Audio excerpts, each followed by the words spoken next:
कामावर असताना अपघात होऊन कायमचे अपंगत्व आलेल्या कामगारास नुकसान भरपाई तसेच महिन्याला 6,000 रुपये निवृत्ती वेतन देण्याचा निर्णय कौतुकास्पद आहे, असे प्रतिपादन राष्ट्रीय मानवाधिकार सुरक्षा संघाचे अध्यक्ष संदीप लोंढे यांनी केले।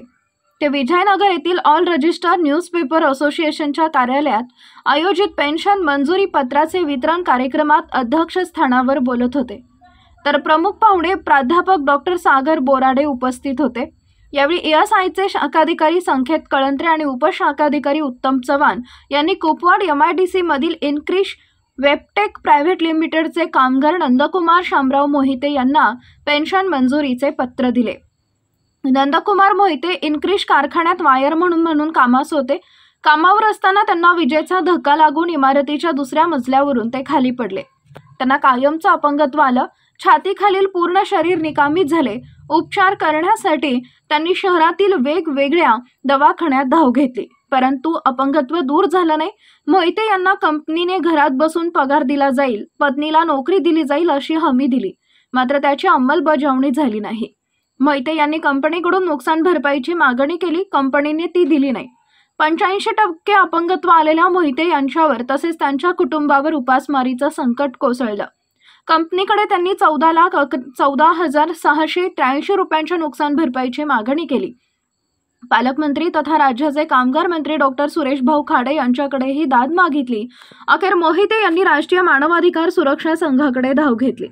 आपल्यावर कोसळलेलं संकट आणि होत असलेली उपासमार याची कैफियत मांडली। संघाने पालकमंत्री, मुख्यमंत्री, ESI ऑफिस, जिल्हाधिकारी कार्यालय तथा ग्राहक संरक्षण परिषद अध्यक्ष यांच्याकडे धाव घेऊन पत्रव्यवहार सुरू केले। पत्रव्यवहाराच्या अनुषंगाने पाठपुरावाही सुरू केला। अपंगत्वाच्या प्रमाणपत्राबाबत ते जुने आहे, नव्याने तपासणी करा, नवा अहवाल द्या, नवीन प्रमाणपत्र आणा असे सांगून संघाच्या पदाधिकाऱ्यांना जगण्यासाठी धडपडणाऱ्या मोहिते यांना हेलपाटे मारायचं धोरण स्वीकारलं होतं। मात्र संघाने चिकाटी सोडली नाही। मोहिते यांना न्याय मिळालाच पाहिजे या भावनेने संघाचे पदाधिकारी सर्वत्र धावाधाव करत होते। सांगली सिव्हिलमध्ये नव्याने तपासणी झाली, नव्याने अहवाल आला, नव्याने प्रमाणपत्र मिळाले। अखेर मोहिते यांना 85% कायमचे अपंगत्व आल्याच्या निष्कर्षावर सगळेच आले। ESIचे सांगली, सातारा, पुणे येथील विभागीय ऑफिसपर्यंत सुरक्षा संघाच्या पदाधिकाऱ्यांनी धडका मारल्या। अखेर या पाठपुराव्याला यश आलं। ESI कार्यालयाकडून मोहिते यांना 3.5 ते 4 लाख रुपयांची भरपाई देण्याबाबत निर्णय घेण्यात आला। महिन्याला 5.5 ते 6,000 रुपयांची पेन्शन प्रोव्हिडंट फंड अशी देणी देण्याचा निर्णयही झाला। मोहिते आणि त्यांच्या कुटुंबाचा औषध पाण्याचा खर्च ESIच्या माध्यमातून देण्याचं ठरलं। मोहिते यांना अखेर न्याय मिळाला। राष्ट्रीय मानवाधिकार सुरक्षा संघाचे प्रदेशाध्यक्ष संदीप लोंढे, डॉक्टर अनिल दबडे, धोंडीराम शिंदे, सचिव दीपक ढवळे, विधी सल्लागार ॲडव्होकेट बाळासाहेब वाघमोडे, जिल्हाध्यक्ष अनिल दडगे तसेच ESIचे सांगलीचे शाखाधिकारी संकेत कळंत्रे, उपशाखाधिकारी उत्तम चव्हाण यांनी अथक परिश्रम घेतले।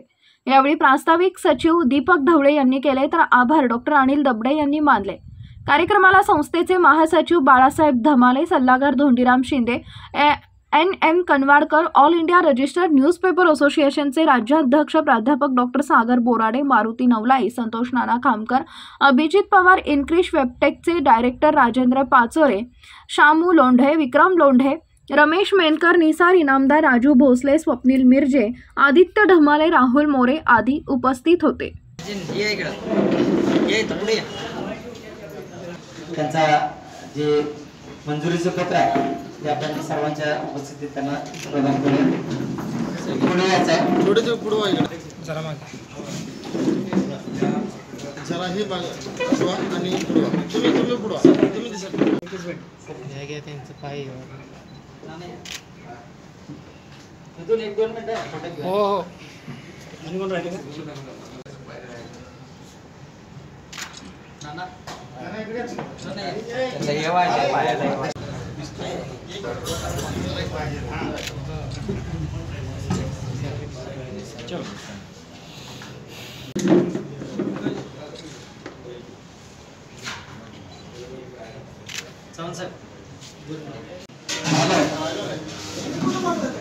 त्यांना ESI शाखेचे उपशाखाधिकारी उत्तम चव्हाण हे या ठिकाणी उपस्थित राहिले। त्यांचंही आपल्या राष्ट्रीय मानवाधिकार सुरक्षा संघ सांगली जिल्ह्याच्या वतीनं ही त्यांनी व्यासपीठावर यावे. सांगली जिल्ह्यात, कोल्हापूर जिल्ह्यात तर खरोखर मानवाधिकारचे हक्क अधिकार मिळवून देण्यासाठी राजकारण, समाजकारण, कृषी, आरोग्य, क्रीडा, उद्योग त्याचबरोबर आपल्या भागातील प्रत्येक अचूक बातमीसाठी नवा महाराष्ट्र न्यूज चॅनलला लाईक, शेअर आणि सबस्क्राईब करा. तसेच सर्व नोटिफिकेशनसाठी बेल आयकॉन प्रेस करायला विसरू नका.